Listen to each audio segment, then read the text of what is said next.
रहीम। आज के इस लेक्चर के अंदर हम प्रॉब्लम सेट 10.9 के क्वेश्चन नंबर 1 को करेंगे और प्रॉब्लम सेट 10.9 के अंदर हमने स्टोक थ्योरम को ही क्या करना है, डबल इंटीग्रल को कैलकुलेट करना है by using a Stokes theorem. अब इसमें हमारे पास जो एक फंक्शन गिवन है, एक वेक्टर फंक्शन गिवन है और साथ में हमें कुछ सरफेस गिवन है और वो सरफेस हमारी क्या है, S the rectangle with vertices. एक रेक्टेंगल है और इन कोऑर्डिनेट से पता चल रहा है कि वो रेक्टेंगल स्पेस के अंदर है, 3D में है।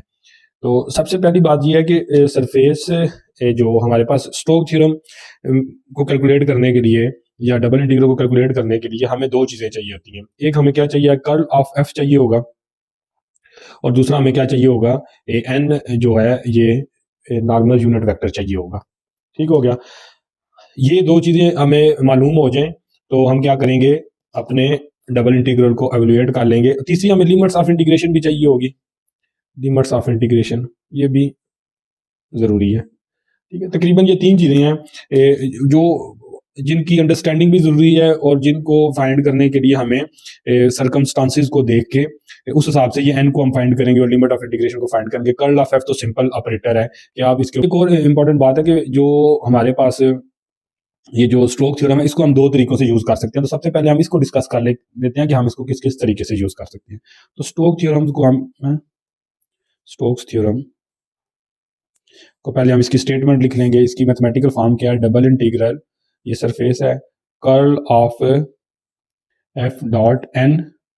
ठीक है, और इसको हम ऐसे कर लेते हैं, एन यूनिट वेक्टर लिखा है और मैं इसकी कंप्लीट फॉर्म ऐसे लिख लूंगा, D X D Y over mod of N dot K, this is equal to line integral. एक तो इसकी फॉर्म ये है। दूसरी फॉर्म एक ये हमारे पास आ जाती है कि double integral curl of F dot N और यहाँ पे क्या आ जाए, डी एक्स डी वाई आ जाए और ये भी किसके बराबर आ जाएगा, लाइन इंटीग्रल के बराबर आ जाएगा। ठीक हो गया। तो अब इन दो फॉर्म्स के अंदर डिफरेंस क्या है उसको जरा हम देख लेते हैं। ये नॉर्मल वेक्टर है, यहाँ पे जो एन है हमारे पास, एन क्या है, ये नॉर्मल वेक्टर है, नॉर्मल वेक्टर या नॉर्मल टू द सरफेस। ठीक हो गया जी। और ये जो हमारे पास एन यूनिट वेक्टर है ये बेसिकली नॉर्मल यूनिट वेक्टर है। ठीक हो गया। ये जो एन है ये क्या है हमारे पास, नॉर्मल यूनिट वेक्टर। ठीक हो गया जी। तो हम दोनों तरह से क्या कर सकते हैं, स्टोक थ्योरम का इस्तेमाल कर सकते हैं। तो ये दो फॉर्म्स है स्टोक थ्योरम की, आप चाहे तो ऊपर वाली फॉर्म यूज कर लें, चाहे तो नीचे वाली फॉर्म यूज कर लें। ये जो एन होगा ये वेक्टर होगा, इसके ऊपर मैं एरो लगा लेता हूँ। तो दोनों फॉर्म में से जो मर्जी आप इस्तेमाल करें, आपके आंसर के ऊपर या उसके ऊपर कोई फर्क नहीं पड़ेगा। ठीक हो गया जी। तो इसको 1 कह देता हूँ, इसको मैं 2 कह देता हूँ जी। तो अब हम क्या करते हैं, बारी इस अपने क्वेश्चन के अंदर सबसे पहले हम कर्ल ऑफ एफ को फाइंड कर लेते हैं, क्योंकि हमें कर्ल ऑफ एफ चाहिए। तो कर्ल ऑफ एफ हमारे पास क्या आ जाएगा, ये आ जाएगा हमारे पास del cross F and this is equal to I J K Z, I J के, और यहाँ पे क्या आ जाएगा, partial over partial X, partial over partial Y, partial over partial Z, और ये आ जाएगा Z square minus X square and 0 Z. तो ये हमारे पास क्या बन जाएगा, आई। अब इस रो को, इस कॉलम को छोड़ दें तो ये आपके पास जब पार्शियल पार्शियल बाय 0 लेंगे 0 आ जाएगा, और जब इसको आप करेंगे ये माइनस माइनस प्लस हो जाएगा और ये 0 आ जाएगा, क्योंकि आप जब करेंगे पार्शियल एक्स स्क्वायर और पार्शियल जी तो 0 हो जाएगा। फिर आ गया माइनस जे, ये हमारे पास क्या आ जाएगा, ये हमारे पास आ जाएगा 0 माइनस, और आप जब इसका जी स्क्वायर कर लेंगे तो ये आ जाएगा 2z। फिर आप इसी तरह के पे आ जाए, इस रो को, इस कॉलम को छोड़ दें, ये आ जाएगा माइनस 2x और वो 0 हो जाएगा। तो इन शॉर्ट ये आपके पास आ गया 0i minus minus plus 2z J minus 2x के, this is your curl del cross F. ठीक हो गया जी। अब हमने क्या करना है, अब हमें एन चाहिए जो हमारे पास नॉर्मल यूनिट वेक्टर है। ठीक हो गया जी। तो अब नॉर्मल यूनिट वेक्टर को हम कैसे निकालेंगे वो हमें यहां से पता चलेगा। अब यहाँ पे आप देखिए कि आपके पास क्या आ रहा है, S the rectangle with vertices. मैं क्या करता हूं कि आप फर्ज कर लें कि आपके पास ये एक रेक्टेंगल है, ये एक रेक्टेंगल है और ये किस में है, 2D में है, 2 डायमेंशन में है, इसके जो वर्टिसेस हैं ये 2 डायमेंशन में है, और आप इसकी एक साइड ये ले लें और एक साइड ये ले लें आप। ठीक हो गया जी। तो जब आप इसको आप v1 वेक्टर का नाम दे दें, इस साइड को आप v2 वेक्टर का नाम दे दें, जब आप v1 क्रॉस v2 निकालेंगे तो वो हमें पता है वो क्या होता है, नॉर्मल टू सरफेस होता है। ठीक है। जब आप V1 क्रॉस V2 निकालेंगे तो आप राइट हैंड रूल लगाएंगे जब इसकी डायरेक्शन अलोंग द नॉर्मल आ जाएगी। ठीक हो गया। इस कॉन्सेप्ट को हमने यहाँ पे अप्लाई कर देना है, लेकिन ये कंसेप्ट अब किसके लिए अप्लाई हो जाएगा, 3D के लिए अप्लाई हो जाएगा। यहाँ पे हमारे पास जो था ये क्या था, 2D था, लेकिन अब हमने क्या करना है, इसी कॉन्सेप्ट को जनरलाइज करके 3D में लिख लेना है। तो देख लें, आपके पास एक रेक्टेंगल है, उसके वर्टिसेस गिवन है, दो वर्टेक्स को आप डिफरेंस ले लें तो एक वेक्टर बन जाएगा, मतलब एक साइड हमारे पास आ जाएगी।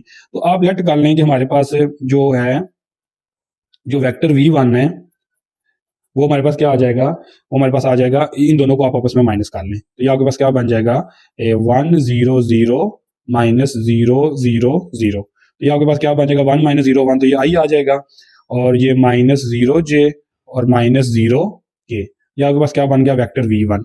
इसी तरह आप क्या कर लें, वेक्टर V2 को निकालें, तो वेक्टर V2 हमारे पास क्या आ जाएगा, उसमें आप क्या कर लें, इस वाले पॉइंट को इस वाले पॉइंट में से माइनस कर दें, क्योंकि एक पॉइंट को हमने कॉमन लेना है, लेकिन एक ये है वेक्टर V1 और ये आपका क्या आ गया, वेक्टर V2 आ गया। तो ये वाला पॉइंट आपका क्या आ जाएगा, 0 0 0 हो जाएगा, और ये पॉइंट आप कह लें ये 1 0 0 है, और ये वाला जो पॉइंट है इसको आप कह लें 0 4 4 है। तो V2 वेक्टर आप निकालें, वो कैसे निकलेगा, वो आपके पास क्या आ जाएगा, वो आ जाएगा 0 4, मतलब इसको कैसे, पोजीशन वेक्टर का जो फॉर्मूला होता है फाइनल माइनस इनिशियल, तो ये आ जाएगा 0 0 0। तो ये आपके पास क्या आ गया, 0i plus 4j plus 4k, ये हमारे पास क्या आ गया, V2 वेक्टर आ गया। अब हमने नॉर्मल वेक्टर निकालना है, तो नॉर्मल वेक्टर जो होगा वो किसके बराबर होगा, नॉर्मल वेक्टर हमारे पास बराबर होगा जी। अब हमने क्या करना है, एक नॉर्मल वेक्टर निकालना है, इसके उसको हम n का नाम दे देते हैं, या जो भी आप नाम दे दें, तो मैं इसको नॉर्मल वेक्टर ही कह देता हूँ, नॉर्मल वेक्टर। ठीक हो गया जी। तो ये नॉर्मल वेक्टर किसके बराबर होगा, V1 क्रॉस V2। अच्छा, अगर आप V2 क्रॉस V1 लेंगे तो माइनस का फर्क आएगा, ठीक है। बाकी वो उसमें यही आ जाएगा कि ये वो एंटी क्लॉकवाइज है या क्लॉकवाइज है, इसमें कोई इतना प्रॉब्लम नहीं है। आप बेशक V2 क्रॉस V1 ले लें या V1 क्रॉस V2 ले लें, इसमें कोई इशू नहीं है। तो क्रॉस प्रोडक्ट को हम ऐसे निकालते हैं, I J K, V1 हमारे पास क्या आ गया, 1 0 0, और V2 क्या आ गया, 0 4 4। अब जब आप इसका क्रॉस प्रोडक्ट लेंगे तो ये क्या आ जाएगा, I, तो ये 0 हो गया, माइनस j, ये आपके पास 4 आ जाएगा, और फिर प्लस k, ये आपके पास क्या आ जाएगा, ये भी 4 आ जाएगा। तो यहाँ पे हमारे पास जो नॉर्मल वेक्टर बना वो बना 0i minus 4j plus 4k, this is our normal vector. अच्छा, अब देखिए, नॉर्मल वेक्टर अगर हमारे पास निकल आया तो हम फिर यूनिट वेक्टर भी निकाल सकते हैं, और यूनिट वेक्टर की क्या डेफिनेशन होती है हमारे पास जी, एन यूनिट वेक्टर की हमारे पास क्या डेफिनेशन आएगी, वो आ जाएगी ना, normal vector our normal vector की मैग्नीट्यूड, और नॉर्मल वेक्टर हमारे पास क्या है, 0i minus 4j plus 4k, और इसकी अब नीचे हम मैग्नीट्यूड ले लेंगे जी। तो इसकी मैग्नीट्यूड क्या बनेगी, इसकी मैग्नीट्यूड बनेगी 0 का स्क्वायर प्लस माइनस 4 का स्क्वायर प्लस 4 का स्क्वायर। तो ये हमारे पास क्या आ जाएगा, 0i minus 4j plus 4k divided by, ये हमारे पास बन जाएगा 16 प्लस 16, ये हमारे पास बन जाएगा 32। ठीक हो गया जी, ये हमारे पास 32 बन गया। अब हम इसको थोड़ा अगर सिंप्लीफाई करें तो ये हमारे पास बन जाएगा, 4 को मैं ऊपर से कॉमन ले सकता हूँ, तो ये क्या बनेगा, 0i minus j plus k divided by 32 का आप इसको अगर लिखें तो ये आप लिख सकते हैं 16 मल्टीप्लाई बाय 2, 16 मल्टीप्लाई बाय 2, तो ये 16 का अंडर रूट 4 होता है, 4 4 कट गया, तो नेट जो रिजल्ट बन रहा है मैं उसी को लिखने लगा हूँ, ये बन जाएगा 0i minus 1 over root 2j plus 1 over root 2k। यहाँ पे भी चले 0 ओवर रूट 2 लिख लें, इसमें कोई इतना इशू नहीं है। ठीक हो गया जी। तो ये देखें, हमने क्या निकाल लिया, अपना जो नॉर्मल जो यूनिट वेक्टर था उसको हमने फाइंड कर लिया। अब हम क्या करेंगे, हम स्टोक्स थ्योरम को लगाएंगे, तो फ्रॉम वन स्टोक्स थ्योरम क्या है, double integral of surface curl of F, चलिए मैं इसको दोबारा लिख लेता हूँ, dot N unit vector dx dy over N dot K का आप ले लें मॉड ले लें। ठीक हो गया जी। तो this is equal to double integral what is curl of F, curl of F हमारे पास क्या आया था, ये देख लें, हमारे पास आया था 0i plus 2zj minus 2x, ये क्या आ जाएगा, 0i plus 2zj minus 2x, ठीक हो गया जी। यहाँ पे डॉट आ गया। अब n क्या हमारे पास, n हमारे पास है 0i minus 1 over root 2j plus 1 over root 2k, ये भी हमारे पास हो गया। अब यहाँ पे क्या आ गया, dx dy ओवर, अब n डॉट k ले लें आप, n डॉट k क्या आएगा, 0i minus 1 over root 2j plus 1 over root 2k, और इस सारे के साथ क्या ले लें, k डॉट, और क्या मैग्नीट्यूड ले लें। ठीक हो गया जी। अब क्या आएगा हमारे पास, लिमिट्स को हम बाद में देखते हैं, ठीक है, लिमिट्स को हम बाद में चेक कर लेते हैं। डबल इंटीग्रल, ये हमारे पास क्या होगा, अब देखिए जीरो को जीरो से मल्टीप्लाई किया तो ये जीरो हो गया, तो ये बन जाएगा डॉट प्रोडक्ट जब लेंगे 2z/√2 और ये बन जाएगा -2x/√2। ठीक हो गया जी। और ऊपर आ गया dx dy, और जब यहाँ पे आप n डॉट के लिख करेंगे इसका तो जीरो, ये सिर्फ के वाला कंपोनेंट बचेगा, तो ये आपके पास बन जाएगा 1/√2। अब आपने क्या करना है, 1/√2 को अगर आप कॉमन ले लें यहाँ से, तो ये डबल इंटीग्रल ऊपर क्या बन गया 2z-2x ओवर, ये आपके पास 1/√2 dx dy, ये दोनों क्या हो जाएंगे, कैंसिल आउट हो जाएंगे। और ये हमारे पास क्या बन जाएगा, ये हमारे पास बन जाएगा 2, अगर मैं कॉमन ले लूँ यहाँ पे, ये बन जाएगा z-x dx dy जी। अब देखिए हमने अपने जो इंटीग्रेंड था उसको सॉल्व कर लिया है। अब हमें सिर्फ मसला ये आ रहा है कि हमारे पास जो इंटीग्रेशन है वो एक्स और वाई के रिस्पेक्ट से आती है, और जब यहाँ पे जी आ गया, तो अब इस जी से हमने कैसे जान छुड़ानी है, इसके लिए अब हमें क्या करना पड़ेगा, दोबारा यहाँ पे आना पड़ेगा। होना तो ये चाहिए कि इन पॉइंट्स की मदद से, ये जो रेक्टेंगल 3D में गिवन है, इनकी मदद से हम क्या करें, प्लेन की इक्वेशन को लिखें। तो चूंकि अब हमारी वीडियो भी इतनी लंबी होती जा रही है और एक अलग से ये टॉपिक है, तो इसके ऊपर करने के बजाय हम कुछ शॉर्ट ट्रिक की मदद से क्या करेंगे, यहाँ से जी को इन टर्म ऑफ एक्स या वाई हम लिखने की कोशिश करेंगे, ठीक है ना, क्योंकि हमें पता था ना जी होता है this is equation of plane, Z is equal to F of X Y होता है, इसको हम प्लेन की इक्वेशन कहते हैं। अब देखिए यहाँ पे अब एक्स की वेरिएशन देखें, एक्स 0 है 1 है 0 है 1 है, तो इसका मतलब है एक्स जो वेरिएट हो रहा है वो 0 से लेके 1 तक वेरिएट हो रहा है। इसी तरह वाई को चेक करें, अब वाई को देखें, वाई 0 है, वाई 4 है, वाई फिर 0 है, वाई 1 है, तो वाई में जो वेरिएशन आ रही है वो 0 से लेके 4 तक आ रही है। लेकिन अब आप यहाँ पे जी को चेक करें जरा, जी 0 है, जी 0 है और जी क्या है 4 है, तो इसका मतलब है जी में भी जो वेरिएशन आ रही है वो 0 से लेके 4 तक आ रही है। तो अब यहाँ से हमें ये पता चल रहा है जी। अब देखें y 0 से 4 वेरिएट हो रहा है, z भी 0 से 4 हो रहा है, तो इसका मतलब है जो इक्वेशन ऑफ प्लेन होगी वो हमारे पास y is equal to z होगी। ये मैंने एक शॉर्ट ट्रिक की मदद से आपको समझाया, अदरवाइज होना ये चाहिए कि इक्वेशन ऑफ प्लेन निकालनी चाहिए, इन पॉइंट की मदद से हम जब इक्वेशन ऑफ प्लेन को निकालेंगे तो ऑलमोस्ट हमारे पास y is equal to z ही आ जाएगा। तो इसका मतलब ये है कि अब यहाँ पे हम क्या पुट कर लेंगे, दिस इज 2, z की जगह y को पुट कर देंगे, तो ये हमारे पास क्या बन जाएगा y minus x dx dy। अब आप इसको इंटीग्रेट करें और यहाँ पे लिमिट ऑफ इंटीग्रेशन लगाएं जी, लिमिट ऑफ इंटीग्रेशन x 0 से 1 है, तो x 0 से 1 आ गया और y 0 से 4 आ गया, और यहाँ पे y माइनस एक्स आ गया, इसको dy dx कर लें, इसमें कोई प्रॉब्लम नहीं है। अब यहाँ पे आप इंटीग्रेशन परफॉर्म करें, तो सबसे पहले y के रिस्पेक्ट से इंटीग्रेशन कर लेते हैं, x के रिस्पेक्ट से कर लें, फिर भी कोई मसला नहीं है, तो ये आ जाएगा y square over 2 minus X Y, और लिमिट ऑफ इंटीग्रेशन 0 to 4 यहाँ पे dx आ जाएगा 2 इंटीग्रल 0 to 1। अब यहाँ पे अपर लिमिट ये आएगी क्योंकि लोअर 0 है, तो ये सारा 0 हो जाएगा, तो ये आ जाएगा 16/2, ये आ जाएगा 8 माइनस 4x, और यहाँ पे क्या आ गया dx। अब आप इसकी इंटीग्रेशन परफॉर्म करें तो ये क्या आ जाएगा 2 8x minus 4x square over 2, limit क्या आ गई 0 से लेके 1 तक, इसको आप सॉल्व कर लें तो 2 आ गया, ये आ गया आपके पास 8x minus 2x square, limit क्या 0 से 1, तो ये 2 आ गया, यहाँ पे आ जाएगा 8 माइनस 2। यहाँ पे हमसे थोड़ी सी एक मिस्टेक हुई है, ये प्लस माइनस यहाँ पे माइनस आ जाना था, तो यहाँ पे हमने माइनस को कॉमन ले लेंगे, ये प्लस हो जाएगा। ठीक हो गया जी, इसको थोड़ा आप करेक्ट कर लें, ये आपके पास प्लस हो जाएगा, यहाँ पे माइनस कॉमन आ जाएगा और ये प्लस हो जाएगा, तो ये आपके पास क्या बन जाएगा -2 और 8 + 10 10, तो ये आ जाएगा -20, और यही हमारा आंसर है। डेफिनेशन लिख लेंगे बाय स्टोक्स थ्योरम,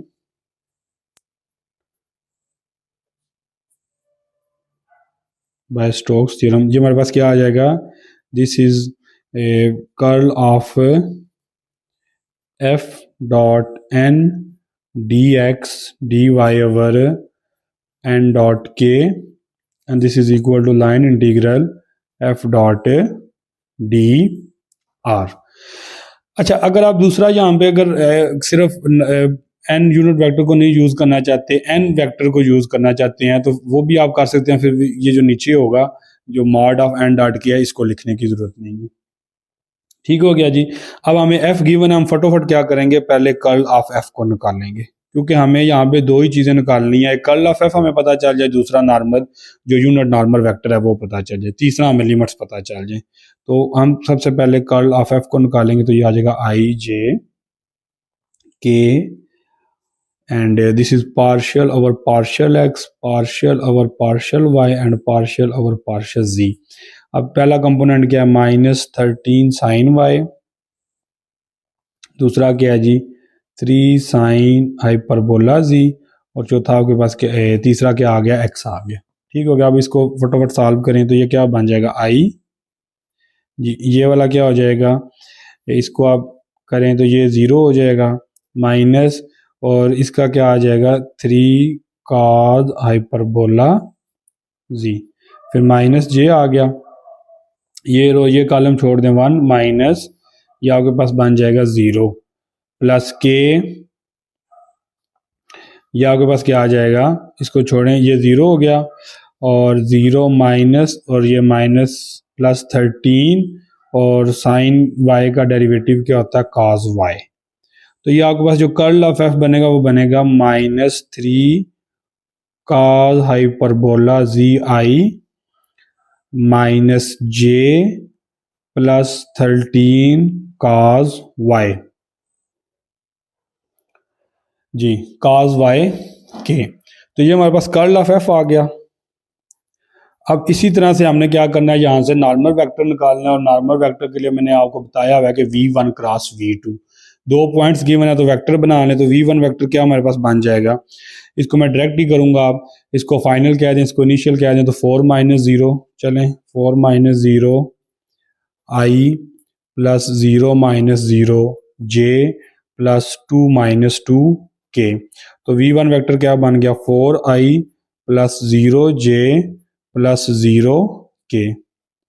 इसी तरह हम क्या करेंगे, v2 वेक्टर को निकालेंगे, v2 वेक्टर क्या आ जाएगा हमारे पास, अब इसको इसमें से माइनस करें तो 4-0 आई प्लस π/2 -0 जे प्लस 2-2 के। तो ये आपके पास क्या बन गया, 4i प्लस π/2 जे प्लस 0 के। तो ये आ गया v2, और नॉर्मल वेक्टर क्या आ जाएगा, ये आ जाएगा v1 क्रॉस v2। ठीक हो गया जी। तो इसका क्रॉस प्रोडक्ट आप ले लें तो ये आपके पास क्या आ जाएगा, आई जे के 4-0-0 4π/2 और 0। ये आपके पास क्या बनेगा, ये आपके पास बन जाएगा आई, ये 0 हो जाएगा, माइनस जे, ये भी 0 हो जाएगा, प्लस के जी। तो ये आपके पास बन जाएगा 4π/2। तो इसको जब आप सॉल्व करेंगे तो ये आपके पास क्या आ जाएगा, ये आपके पास आ जाएगा 2π के यूनिट वेक्टर। तो ये आपके पास नॉर्मल वेक्टर क्या आ गया, v1 क्रॉस v2, ये आपके पास क्या आ गया, नॉर्मल वेक्टर आ गया। ठीक है। अभी हमें n यूनिट वेक्टर चाहिए, तो n यूनिट वेक्टर का आप यहाँ पे डेफिनेशन लगा लें, वेक्टर ओवर वेक्टर मैग्नीट्यूड, तो ये क्या आ जाएगा 2π के, अगर इसकी मैग्नीट्यूड आप ले लें तो वो 2π का स्क्वायर हो जाएगा, ये कट जाएगा, तो ये आपके पास सिर्फ क्या बचेगा, के यूनिट वेक्टर। तो इस केस के अंदर जो हमारा नॉर्मल यूनिट वेक्टर होगा वो के होगा। ठीक हो गया जी। अब हम अपनी इस सब को इस 1 के अंदर पुट करते हैं और अपने इंटीग्रल को सॉल्व करते हैं। अच्छा, लिमिट्स की बात थी, वो लिमिट्स को भी इसी जगह पे मैं कैलकुलेट कर लेता हूँ। तो देख लें एक्स के अंदर वेरिएशन क्या है, 0 4 4 0। तो एक्स के अंदर जो लिमिट्स आएंगी वो 0 से 4 आएंगी। वाई की लिमिट्स चेक करें, 0 0 π/2 π/2। तो वाई में जो लिमिट्स आ रही हैं वो 0 से लेकर π/2 तक आ रही हैं।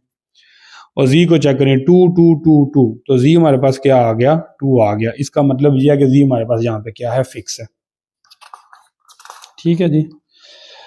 अच्छा जी, अब हमने क्या करना है, इसके अंदर पुट कर देना है। तो ये हमारे पास क्या आ जाएगा, ये हमारे पास आ जाएगा डबल इंटीग्रल, लिमिट्स को बाद में लगा लेते हैं। कर्ल ऑफ एफ हमारे पास क्या आया था, -3 कॉस हाइपरबोला जी आई माइनस जे प्लस 13 कॉस वाई के। ठीक हो गया जी। फिर आ जाएगा डॉट, और एन हमारे पास क्या आया था जी, एन यूनिट वेक्टर हमारे पास सिर्फ के है, और ये आ जाएगा D X D Y over K dot K जी। ये सारा हमने लिख लिया जी। अब आप इसका ले लें, डॉट प्रोडक्ट लें तो क्या बचेगा 13 cos y k डॉट के, और ये k डॉट के 1 हो जाएगा, ये आ जाएगा dx dy। अब आप यहाँ पे 13 को बाहर निकाल लें, लिमिट ऑफ इंटीग्रेशन लगा लें आप, तो cos y है और dy है और dx है। तो y के ऊपर आप पहले लिमिट ऑफ इंटीग्रेशन लगा लें। y की लिमिट्स क्या थी हमारे पास 0 से π/2, 0 से π/2, और x की लिमिट थी 0 से 4। तो आप इसको कैलकुलेट कर लें तो ये आ जाएगा 13 cos y की इंटीग्रेशन क्या होगी माइनस साइन y, और cos y की इंटीग्रेशन होगी साइन y। cos का derivative I think minus sine y होता है। चले 0 से π/2, और ये हमारे पास क्या आ गया, यहाँ पे dx आ गया। अब आप इसको सॉल्व कर लें, 13 साइन π/2 क्या होता है 1 होता है, साइन 0 0 होता है, तो ये 1 आ जाएगा, और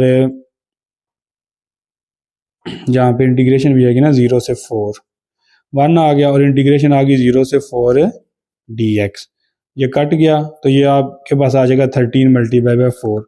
तो 13 मल्टीप्लाई बाय 4 हमारे पास कितना होता है 52। तो 52 हमारे पास क्या आ जाएगा, यहाँ पे आंसर आ जाएगा।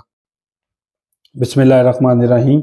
अब इसी तरह हम क्वेश्चन नंबर 3 को करेंगे, और ये पहले दो क्वेश्चन से थोड़ा मुख्तलिफ है। इसमें उसने सरफेस है जी का फंक्शन दे दिया है, और साथ में x और y की लिमिट्स दे दी हैं कि x -1 से लेके 1 तक है, y जो है वो 0 से लेके 1 तक है।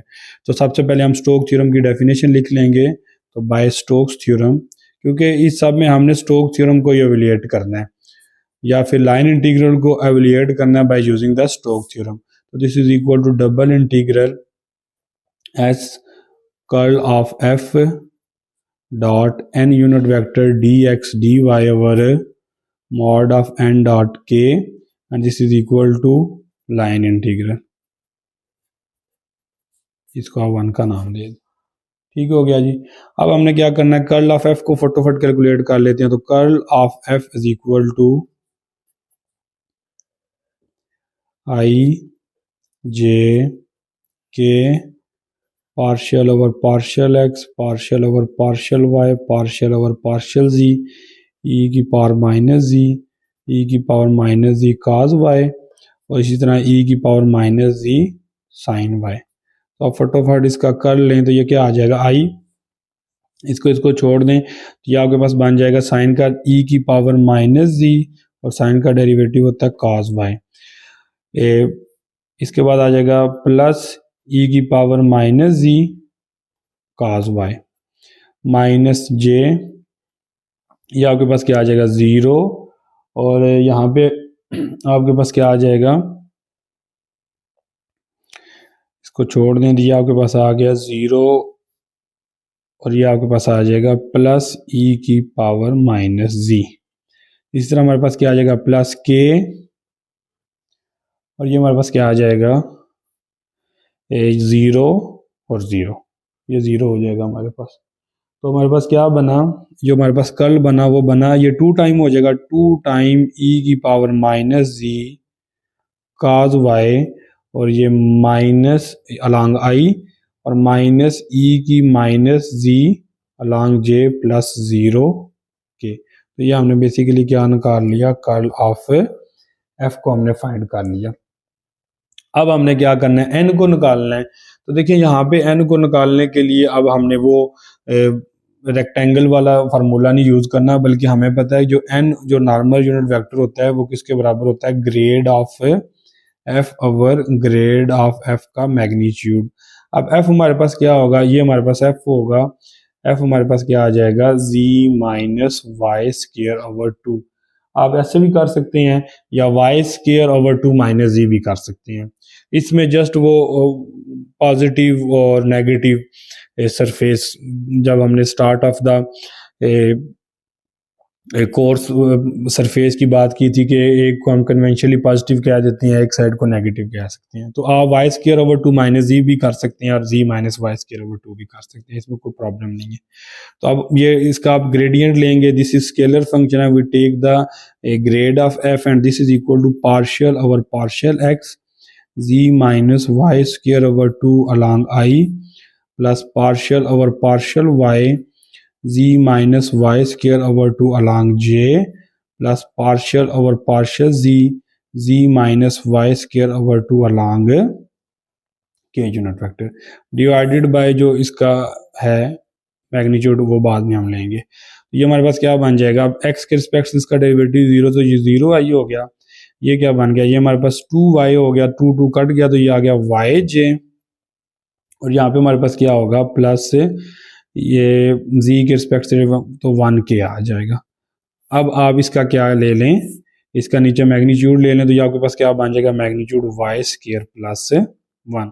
ये हमारे पास क्या आ गया, नॉर्मल यूनिट वेक्टर आ गया। अब हमने क्या करना है, फ्रॉम 1 पुट इन 1, फ्रॉम 1 फटाफट इसमें पुट करेंगे तो ये हमारे पास आ जाएगा इंटीग्रल एस, लिमिट्स को भी हम नहीं छेड़ते। कर्ल ऑफ एफ हमारे पास क्या है जी, 2e minus Z cos y along y minus e की power minus Z along j plus 0k dot n unit vector क्या है हमारे पास, ये हमारे पास आ जाएगा n यूनिट वेक्टर आ जाएगा 0i minus Y J plus k, और ये divided by Y square plus 1, और फिर ये dx dy over mod of n dot k, तो वो आ जाएगा 0i minus Y J plus k over under root Y square plus 1, और सॉरी ये डॉट k और ये क्लोज हो जाएगा। ठीक हो गया। मैं इसलिए कह रहा था कि अगर यहाँ पे आप n यूनिट वेक्टर ना लें, सिर्फ नॉर्मल वेक्टर ले लें, तो फिर आपको यहाँ पे नीचे मैग्नीट्यूड लेने की ज़रूरत नहीं है, क्योंकि ये दोनों कैंसिल आउट हो जाएंगे। तो इसीलिए जो क्रेजिक है उसने ना n यूनिट वेक्टर लिए ही नहीं, उसने कैपिटल n लिया है, मतलब यूनिट वेक्टर नहीं लिया बल्कि नॉर्मल वेक्टर लिया है, यूनिट नॉर्मल वेक्टर नहीं लिया बल्कि नॉर्मल वेक्टर को लिया है, क्योंकि इसने कैंसिल आउट हो जाना होता है। बहरहाल खैर, अब हम एक रूटीन के ऊपर चल पड़े हैं तो उसी के ऊपर रहेंगे। इसको आप सॉल्व कर लें तो ये आपके पास क्या बन जाएगा, ये देखिए इसको जब 0 के साथ मल्टीप्लाई करेंगे 0 हो गया, ये आ जाएगा माइनस वाई कॉस वाई, ये जे वाले को सॉरी जब जे वाले को करेंगे तो ये आ जाएगा माइनस वाई ई की पावर माइनस जी, सॉरी ये माइनस माइनस प्लस हो जाएंगे, और ये y आ गया, ये e की पावर माइनस जी आ गया। ठीक हो गया, और ये 0 हो जाएगा, और यहाँ पे नीचे क्या बच जाएगा 1 over root Y square plus 1 dx dy, और ये क्या बन जाएगा 1 over root Y square plus 1, तो ये दोनों क्या हो जाएंगे कैंसिल आउट हो जाएंगे। तो बात वही है कि अगर आप यहाँ पे n नॉर्मल वेक्टर ले लें तो इसको ना लें, ये मॉड ऑफ n डॉट के ना लें, और अगर आपने यहाँ पे n यूनिट वेक्टर लेना तो फिर आपको मॉड ऑफ n प्लस के लेना पड़ना है, और अगर आप ये नहीं लेते तो फिर आप नॉर्मल वेक्टर ले लें तो इसको ना लें, क्योंकि इसने आखिर में कैंसिल हो जाना होता है। अब यहाँ पे आ जाएगा ये y आ गया। अब देखें e की पावर माइनस जी है, तो देखिए जी किसके बराबर है, वाई स्क्वायर ओवर 2 के बराबर है, तो ये आ जाएगा e की power minus Y square over 2 D Y dx। अब हमने लिमिट ऑफ इंटीग्रेशन जानना है, वो हमें कंफर्म है, वो हमें क्वेश्चन में गिवन है -1 से 1x की है और 0 से 1 किसकी है, y की है। अब हमने इस इंटीग्रल को सॉल्व करना है और हमारा आंसर आ जाएगा। अब देखिए इस इंटीग्रल को हम कैसे सॉल्व करेंगे, ये हमारे पास आ जाएगा डबल इंटीग्रल -1 to 1, ये 0 to 1 e की power minus Y square over 2 Y D Y D X. तो अब हम क्या कर लेते हैं, इंटीग्रेशन बाय सब्स्टिट्यूशन कर लेते हैं जी। ठीक हो गया, इंटीग्रेशन बाय सब्स्टिट्यूशन। तो आप क्या सब्स्टिट्यूट कर लेंगे, आप t को लेट कर लें, ये किसके बराबर है, वाई स्क्वायर ओवर 2 के, या वाई स्क्वायर के बराबर है, तो डी टी किसके बराबर आ जाएगा, वो आ जाएगा 2y ओवर 2 डी वाई। तो ये दोनों कट गए, इसका मतलब ये है कि ये -1 से 1, इसकी इंटीग्रेशन ऐसे ही रहने दें, e की power minus Y square over 2 को हमने t कह दिया, y डी वाई किसके बराबर आ गया, डी टी के बराबर आ गया, ये dx आ गया। इट्स मीन कि यहाँ पे हमारे पास इंटीग्रेशन बन रही है, e की पावर माइनस टी की इंटीग्रेशन किया जाए, e की पावर माइनस टी और एक माइनस आ जाएगा, और यहाँ पे क्या आ जाएगा, dx आ जाएगा। अब मैं क्या करता हूँ कि मैं t की वैल्यू को दोबारा रिटेन करता हूँ, तो ये आ जाएगा e की power minus Y square over 2, और लिमिट क्या थी हमारे पास 0 से 1 थी, और ये क्या आ गया, dx आ गया। अब इसको हम सॉल्व कर लेते हैं। जी। अब यहाँ पे आप लिमिट्स पुट करें तो ये आ जाएगा ई की पावर है -1/2 माइनस ई की पावर 0 क्या होता है 1 होता है, और ये क्या आ गया हमारे पास dx आ गया। ठीक हो गया जी। अब आप क्या कर लें, इसकी x के रिस्पेक्ट से इंटीग्रेशन कर लें या माइनस को अंदर मल्टीप्लाई कर दें, तो ये क्या बन जाएगा 1 माइनस ई की पावर -1/2 इंटीग्रल -1 to 1 dx। अब आप इसकी इंटीग्रेशन करें तो ये आ जाएगा x आ जाएगा और माइनस इसकी आप इंटीग्रेशन करें तो ये आपके पास आएगा 1 माइनस ई -1/2 कांस्टेंट है, इसकी इंटीग्रेशन क्या आ जाएगी x -1 to 1। ये हमारे पास क्या बन जाएगा, इसको मैं ऐसे लिख सकता हूँ 1 - 1 ओवर अंडर रूट ई, और इसको मैं लिख सकता हूँ 1 + 1, तो ये हमारे पास क्या बन जाएगा 2 टाइम 1 - 1 ओवर रूट ई, और यही हमारा क्या है आंसर है। अभी हम क्वेश्चन नंबर 4 को करेंगे। क्वेश्चन नंबर 4 है, इसमें भी वेक्टर पॉइंट फंक्शन गिवन है और z is equal to X Y है। This is our plane and limit of x 0 to 1 and limits of y 0 to 4। तो solve the Stokes theorem, solve the line integral by using the Stokes theorem. So a definition of Stokes theorem, so by Stokes theorem, ठीक है जी, ये हमारे पास क्या आ जाएगा double integral A curl of F dot N D X D Y over mod of N dot K is equal to F dot D R. So first we calculate the curl of f, and curl of f is equal to I j k partial over partial x partial over partial y partial over partial z, z square minus x square and 0. Then I is equal I, we expand the this determinant, and this is 0 I and minus j, and this is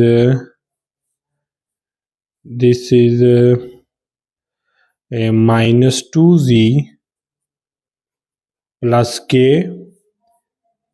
this is minus 2x along k, and this is equal to 0 I plus 2zj minus 2x k. This is curl of f.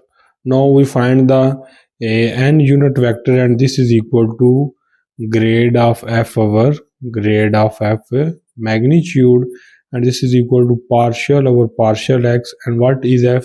F is z minus xy along I plus partial over partial y z minus xy along j plus partial over partial z minus xy along k. Okay, and in here this is magnitude of grade of f. Okay, this is equal to, this is 0 and this is minus yi, yes, minus yi minus this is 0 and derivative, partial derivative of xy is a minus xj, and this is plus k. Okay, so and the magnitude of this is a y square plus x square plus 1. This is an unit vector, and the limit of integration is 0 to 1 and 0 to 4. So from 1 this is equal to double integral, this is equal to curl of f. What is curl of f? 0 I plus 2zj minus 2xk dot n, and this is minus yi minus xj plus k dx dy over a right n dot k, and what is n? This is minus yi minus xj plus k over root y square plus x square plus 1, and dot k, and we also write here root y square plus x square plus 1. Okay, solve this. Okay, we take k dot k, this is 1, and cancel out these two terms. And taking the dot product of these two vector, and 0 multiplied by 0, 0, this is equal to minus 2xz, and minus 2x. This is dx and dy. Minus 2x the minus 2x. Now we put the value of z here, and z is equal to xy, and limit of integration is x 0 to 1 and y 0 to 4, and this is minus 2x, and z is equal to a yx minus 2x dx dy, and this is equal to integral 0 to 1, 0 to 4, and this is equal to minus 2x square y minus 2x dx and dy.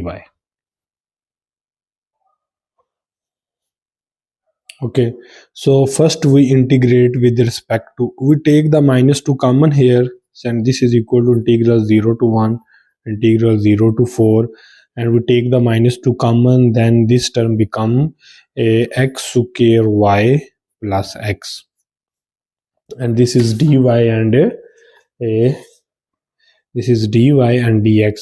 First we integrate with respect to y, and then we integrate with respect to x. So first we integrate with respect to y, so this become y x square, y square over 2 plus xy limit 0 to 4 and dx, and this is equal to minus 2 integral 0 to 1, and we put the 4 here, so this become x square over 2, take the square of 4, and this is 16 plus x and 4, and we put the 0 here, the whole terms are 0, so dx, and this is equal to minus 2 integral 0 to 1, and this is 8x square plus 4x and dx. Okay, we integrate with respect to x, then this become 8x cube over 3 plus 4x square over 2, and limit of integration is 0 to 1, and this become minus 2, 8 over 3 plus 2 on the 2 to the plus 2, and we put the 0 here, then all terms are 0, so both terms are 0, so this become minus 2, take the LCM of 3, and this become 8 plus 6, and this is equal to 8 plus 6, 14 minus 28 over 3, and this is our answer. Now we solve the question number 5.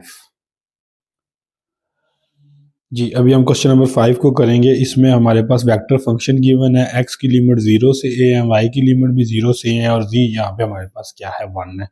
तो bye Stokes theorem जी ये हमारे पास क्या आ जाएगा, double integral curl of f dot n dx dy over mod of n dot k, this is equal to single integral f dot dr. This is our equation 1.